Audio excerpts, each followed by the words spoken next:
Alô você, continuando, vamos ler Evangelho de Jesus Cristo, segundo escreveu São Mateus, capítulo 16, versículos 1 ao 12, que dizem: E chegando-se os fariseus e os saduceus para o tentarem, pediram-lhe que lhes mostrasse algum sinal do céu. Mas ele, respondendo, disse-lhes: Quando é chegada a tarde, dizeis: haverá bom tempo, porque o céu está rubro. E pela manhã, hoje haverá tempestade, porque o céu está em vermelho sombrio. Hipócritas, sabeis diferenciar a face do céu e não conheceis os sinais dos tempos? Uma geração má e adúltera pede um sinal, e nenhum sinal lhe será dado, senão o sinal do profeta Jonas. Deixando-os, retirou-se. E passando seus discípulos para outra banda, tinham-se esquecido de fornecer-se de pão. Jesus disse-lhes: Adverti e acautelai-vos do fermento dos fariseus e saduceus. E eles arrazoavam entre si, dizendo: É porque não nos fornecemos de pão. Jesus, percebendo isso, disse: Por que arrazoais entre vós, homens de pequena fé, sobre o não vos terdes fornecido de pão? Não compreendeis ainda, nem vos lembrais dos 5 pães para 5.000 homens, e de 4 pães, de quantos cestos só levantastes? Nem dos 7 pães para 4.000 homens, e de quantos cestos levantastes? Como não compreendestes que não vos falei a respeito do pão, mas que vos guardasseis do fermento dos fariseus e saduceus? Então compreenderam que não dissera que se guardassem do fermento do pão, mas da doutrina dos fariseus. Esse texto é um texto importante, necessário para o cristão, porque fala de 2 temas importantes, entre outros. Fala do sacrifício, da profecia do sacrifício de Jesus na cruz do Calvário para salvar o homem, e também fala da importância do cristão estar apegado ao conhecimento do Evangelho, aos ensinos de Jesus, e que não deixe, como cristão, ser influenciado por outras doutrinas, né? Já que ele escolheu ser um cristão, tem que seguir os ensinos de Cristo, unicamente, para poder se guardar na salvação do Senhor, que o Senhor deu de graça para o cristão. De graça para o cristão, porém, custou muito caro, custou sua própria vida, morte de cruz que ele deu para salvar o homem, ele, Jesus. Versículo 1 em diante. E chegando-se os fariseus e os saduceus para o tentarem, pediram-lhe que lhes mostrasse algum sinal no céu. Mas ele, respondendo, disse-lhes: Quando é chegada a tarde, dizeis: haverá bom tempo, porque o céu está rubro. E pela manhã, hoje haverá tempestade, porque o céu está em vermelho sombrio.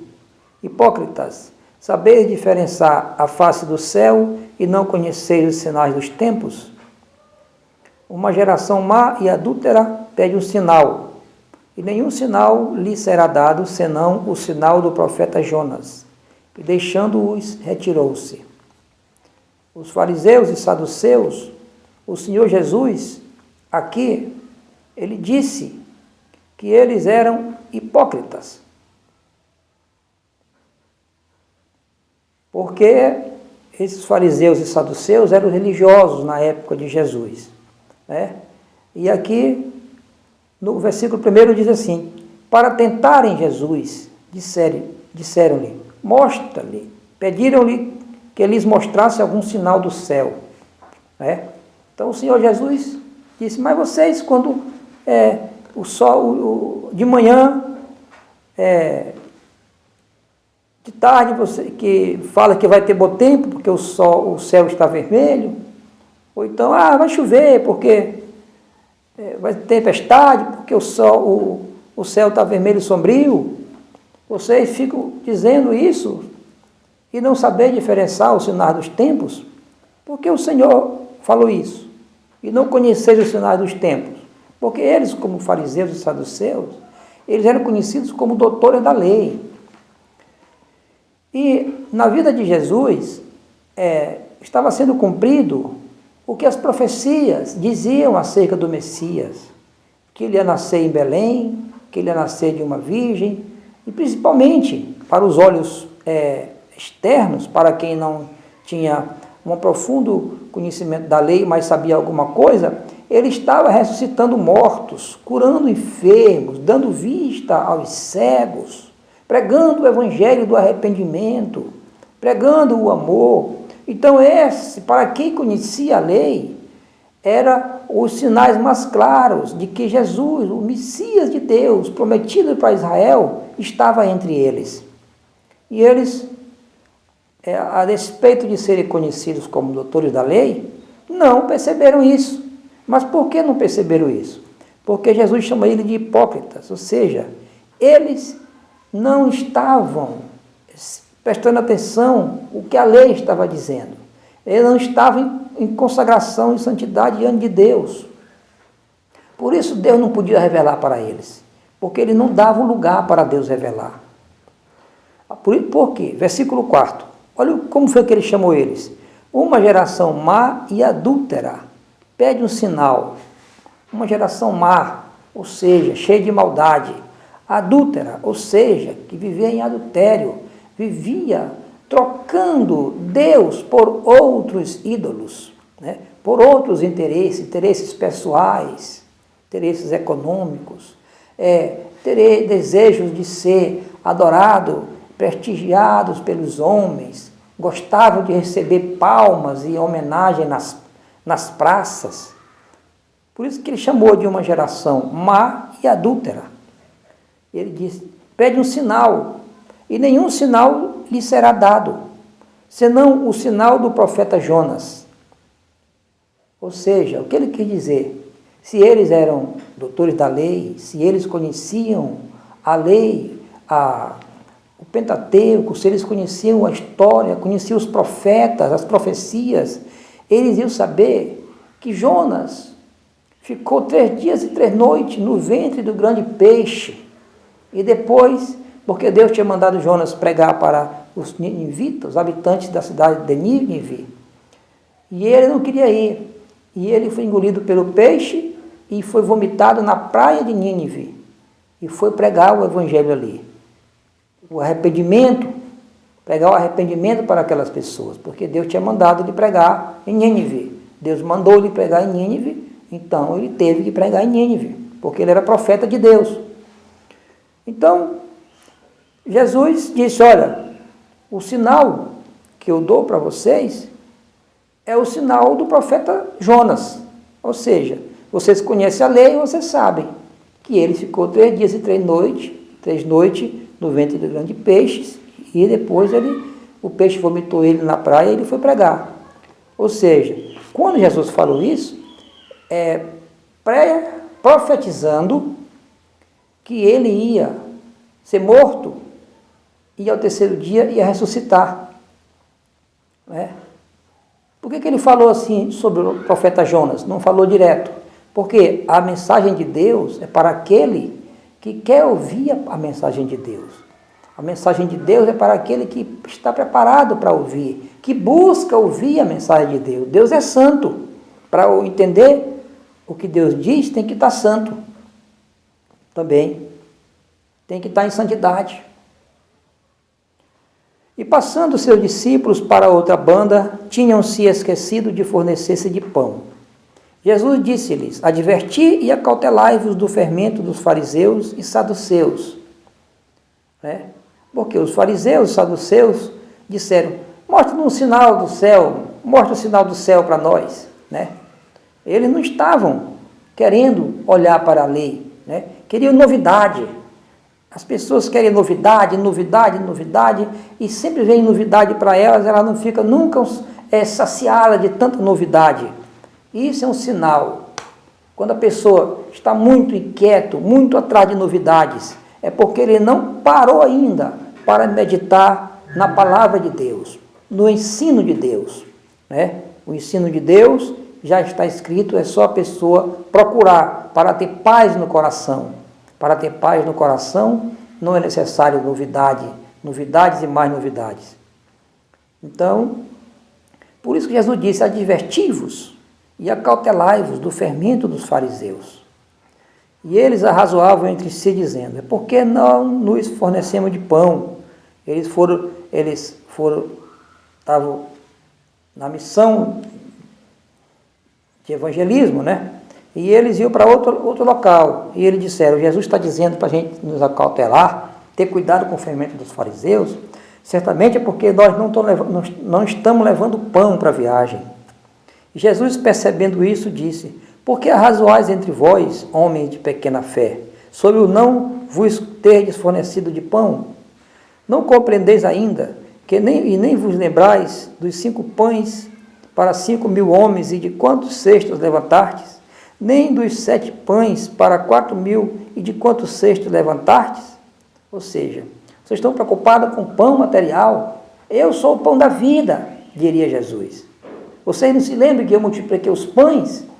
Aqui ele falou da primeira multiplicação dos pães e dos peixes, e da segunda multiplicação dos pães e dos peixes, e que quanto sobrou ainda.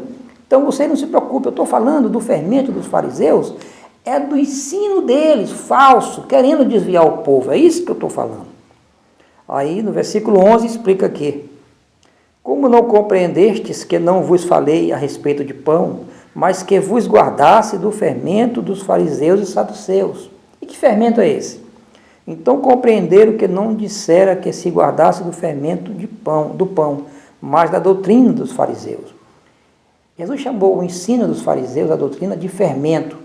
O fermento é uma coisa que, quando você coloca, se você fizer um pão sem fermento, ele fica um tamanho, mas se colocar o fermento na massa, o pão aumenta de tamanho, porque aquele fermento, quando ele mistura na massa toda, e aí é o seguinte, quando ele fala fermento dos fariseus, era um ensino de tradições que não era o ensino da lei de Deus correto, e que poderia se espalhar para muita gente de maneira errada, né?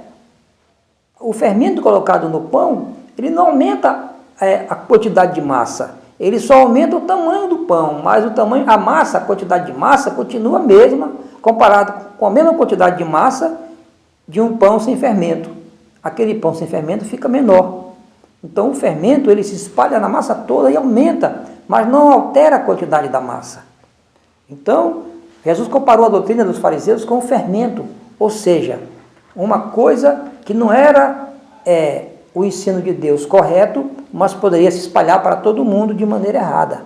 Por isso que ele disse, acautelai-vos do fermento dos fariseus e saduceus. Acautelai-vos, aqui, acautelai-vos,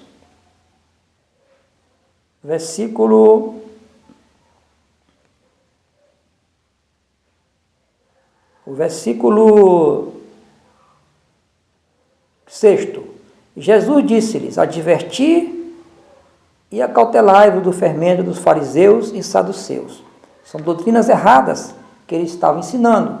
Eles queriam ver algum sinal, mas o sinal já estava nas Escrituras, bastava ele ver que era o sinal do profeta Jonas. Portanto, esta mensagem nos mostra que, primeiro, estava uma profecia de que Jesus iria morrer e ressuscitar ao terceiro dia, como ele morreu e ao terceiro dia ressuscitou para salvar toda a humanidade. E segundo, o ensino do Evangelho é o ensino de Jesus e não necessita de outros ensinos, de outras doutrinas para o cristão. Se ele seguir o ensino de Jesus simples e poderoso, ele alcança a misericórdia de Deus e se mantém na salvação do Senhor comprada para Ele na cruz do Calvário. Que Deus, nesse momento, abençoe você que está ouvindo esta mensagem. E agora eu vou orar por você. Meu Deus, eu te agradeço por esta mensagem, Senhor, tão maravilhosa, que Tu está nos ensinando, Senhor. Eu te agradeço pelo Teu poder na nossa vida. Eu te agradeço, meu Pai, por este momento. Eu te peço uma bênção por esta pessoa, Senhor, para que, Senhor Deus, ela seja abençoada com esta palavra, Senhor. Que esta palavra alimente essa pessoa espiritualmente e que ela se sinta forte para também transmitir esta palavra para outra pessoa que esteja precisando. Eu te glorifico, Senhor. Eu te louvo e te peço essas bênçãos em nome de Jesus. Amém. Depois continuaremos.